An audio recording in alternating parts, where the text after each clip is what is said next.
Donc bonjour à tous, on se retrouve pour un petit exercice d'arithmétique pour le groupe B ou le groupe C.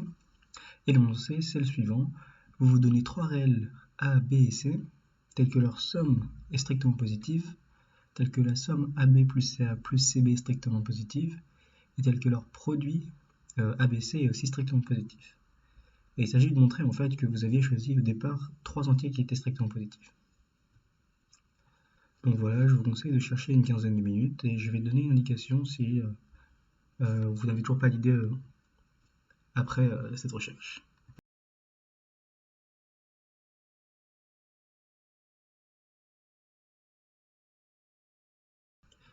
Donc l'indication elle est assez directe en fait, c'est de remarquer que les sommes en fait qu'on calcule dans l'énoncé, c'est des polynômes symétriques élémentaires en A, B et C. Et donc du coup on va utiliser le théorème de Viette, qui est un théorème qui permet de relier des informations sur ces sommes symétriques élémentaires au A, B et C.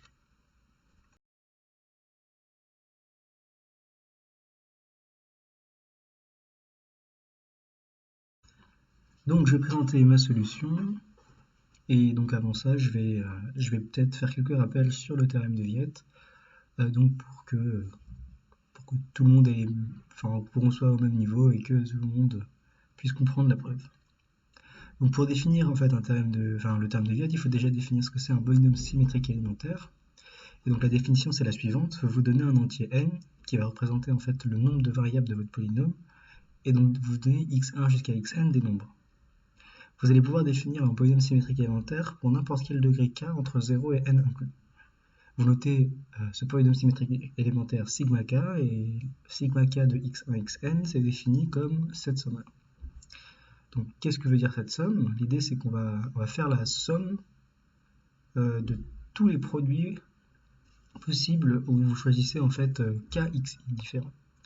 Et la condition un peu étrange sur les indices dans la sommation, elle vous dit juste que vous n'allez pas compter plusieurs fois les produits. Par exemple, si vous avez x1, x2 dans votre somme, vous ne voulez pas compter x2, x1. Donc vous imposez un ordre, et du coup ça vous empêche de faire ça. Donc bon, la somme peut sembler un peu indigeste, on peut faire des cas assez simples pour quelques degrés particuliers. Et donc par exemple, pour n'importe quel entier n, sigma 1, donc vous faites la somme sur toutes les possibilités de faire des produits de un seul xi, donc en fait vous allez juste faire la somme des xi, et comme je vous donne la sommation, vous ne comptez pas plusieurs fois les xi, donc c'est juste la somme des xi, et ça c'est quelque chose qui est vrai pour tout en fait, pour tout n. Réciproque. Enfin de plus, vous pouvez calculer aussi le nème polynôme symétrique en x1, xn, qui est donné en fait juste par le produit de tous les xi. Donc ça c'est les deux cas les plus courants et c'est aussi les plus faciles à calculer.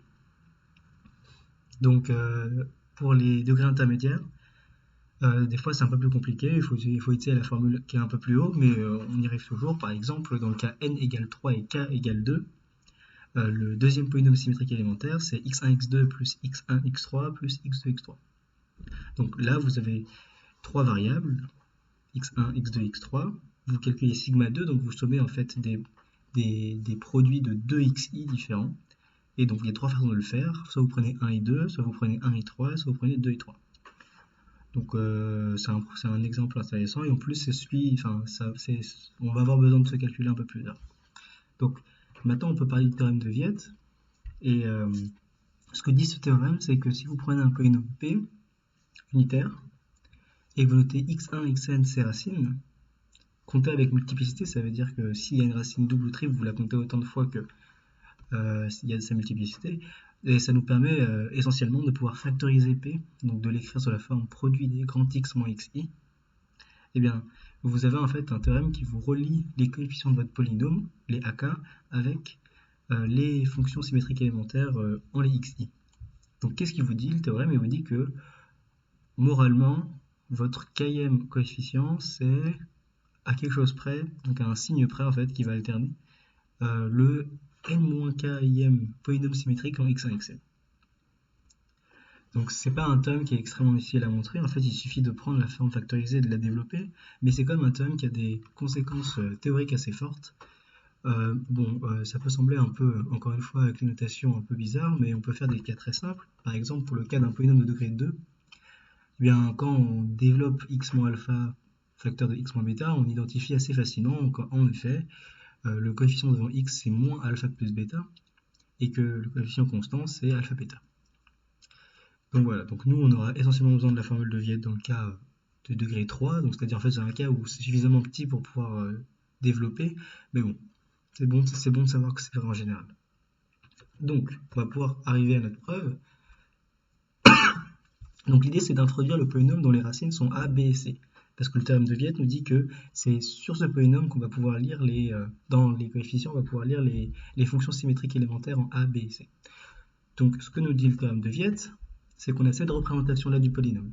Alors d'ailleurs, comme je l'ai dit tout à l'heure, on est dans une dimension suffisamment petite enfin dans un degré suffisamment petit pour qu'on puisse obtenir ce résultat par pur développement, mais bon, c'est bon de savoir que le théorème de Viette est vrai.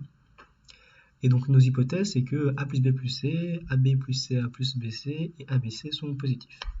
Notre but, c'est de montrer que nos racines a, b et c sont strictement positives. Donc, qu'est-ce qui se passe si on vous donnez un x strictement négatif? Bon, vous calculez p sous sa forme développée, et donc ça donne ça. Maintenant, on va étudier les signes des différents termes qui rentrent en jeu. Donc bon, qu'est-ce qu'on a? Le premier terme, c'est un x cube. Comme x est négatif, ce terme est strictement négatif. Donc ça, on l'a géré, pas de problème. Le deuxième terme, c'est quoi? C'est moins a plus b plus c facteur de x carré. X carré, c'est strictement positif. A plus b plus c, c'est strictement positif, mais on met un moins devant, donc ça reste strictement négatif.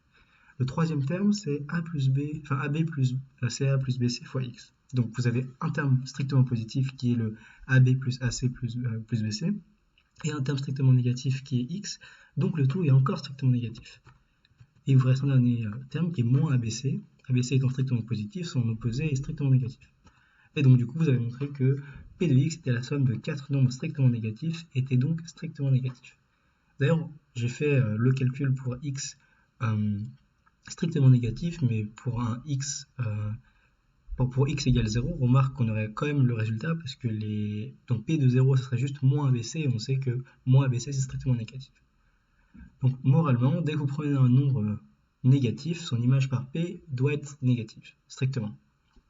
En particulier, ce qu'on a montré, c'est qu'une racine ne peut pas être négative, parce que sinon son image qui serait p de a est strictement négatif et aussi égal à 0, donc c'est pas possible.